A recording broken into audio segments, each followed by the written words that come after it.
Энейим силерге бу илгерде сыйлайын, жүрөгүмдөн чыккан каруу сөздөрдү бу илгерде айдайын.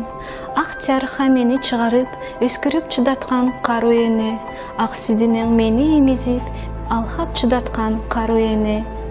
Энемдин кунуканын көрсөм, жүрөгүм сыстап тяжым агат, кунукпай сүйлөп жүрөгөр, кызарга иженип омок болгар. Энемнин айткан сөздөрдү санамдан чыкпай жүрөккө салынган, энемнин агаруу колдору мени тяжытып тяжына сүндүрген.